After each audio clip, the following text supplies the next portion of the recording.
Oznámenie číslo 6364. 25. septembra 1955. Naozaj bytosti svetla? Rozdielne pôsobenie bytostí svetla a temnoty.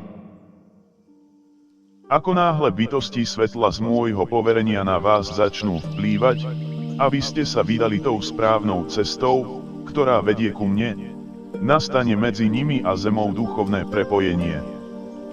Svet svetla sa totiž neustále snaží na vás v dobrom zmysle pôsobiť, no sily temna tiež využívajú každú príležitosť na to, aby vás uviedli do omylu, aby vás odviedli z cesty pravdy a zmiatli vaše myslenie. A práve v poslednom čase pred koncom sa stane veľa vecí, ktoré si vy ľudia nebudete vedieť vysvetliť.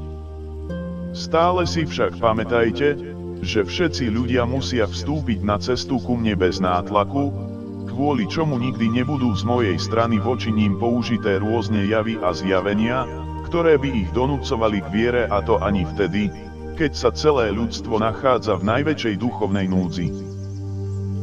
Vždy berte do úvahy, že svetelný svet je vždy činný iba z môjho poverenia, a preto nejaká svetelná bytosť by nikdy sama od seba neurobila niečo, čo by nezodpovedalo mojej vôli a mojej múdrosti.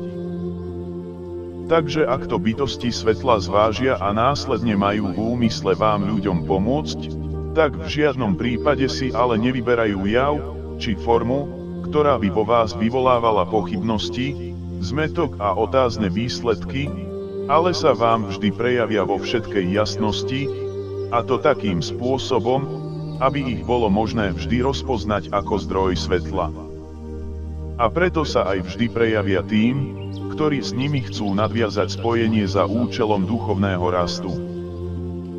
Nikdy však nebudú na nikoho rušivo pôsobiť skrze nevysvetliteľné javy a zjavenia, teda prostriedkami, ktorými by temnotu u ľudí práve ešte oveľa viacej zvyšovali, ako znižovali, pretože každý neprirodzený jav, či forma, temnotu práve že šíri, pričom oni chcú ľuďom vždy dávať iba svetlo a odstrániť tým ich nevedomosť. Nespočetné množstvo bytostí svetla sa usiluje o vaše duchovné blaho, nespočetné množstvo bytostí svetla vám ešte pred koncom chce pomôcť svetlo získať. Koniec totiž neodvolateľne prichádza, pretože moja láska a múdrosť myslí aj na to duchovno, ktoré je ešte stále spútané v pevnej hmote a ktoré z nej má byť tiež raz vykúpené. Vy ľudia, vašou slobodnou vôľou zasahujete do mojich prírodných zákonov, a preto posledné dielo skazy na tejto zemi spustíte vy sami.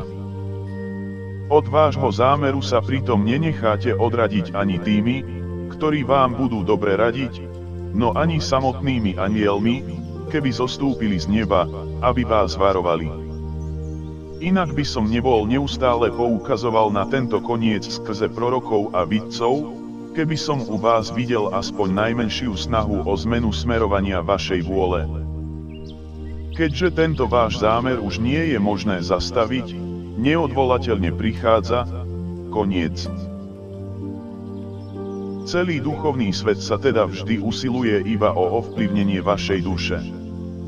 Snažia sa o to ako dobré, tak aj zlé sily, ale veľmi odlišnými spôsobmi. Svet svetla hovorí vždy iba k vášmu duchu, no svet temna, na druhej strane, pôsobí na vaše zmysly. Svet svetla sa vám prejavuje rôznymi spôsobmi, ale vždy to je prostredníctvom sprostredkovateľov, ktorí sú kvôli svojej duchovnej vyspelosti a postoju voči mne v kontakte s bytosťami svetla, a preto sú potom aj schopní takto prijaté zjavenia sprostredkovať svojim blížnym. Svet temnoty sa naproti tomu prejavuje a pôsobí na ľudí priamo. Oslovuje ich náhodne, pričom nachádza vieru u svojich vlastných prívržencov, no u ostatných vyvoláva iba zmätok a jeho pôsobením nevznikne nič dobrého, žiadne pozitívne výsledky, teda nič nepríde ku svetlu. Pri jej pôsobení ani nebude možné nikdy rozpoznať jednoznačný prejav božskej sily, ale za to naopak, všade, kde pôsobia zlé sily, možno pozorovať neprestajné pochybnosti, neustále otázky a nejasnosti. Čo ale prichádza zhora, čo vychádza zo mňa, alebo zo sveta svetla a je vždy činné iba z môjho poverenia, bude vždy šíriť iba svetlo, pričom len vďaka tomuto svetlu budete vy ľudia schopní rozpoznať všetky diela plné tohto svetla. Potom sa už ale nebudete musieť pýtať, lebo budete vedieť. Amen.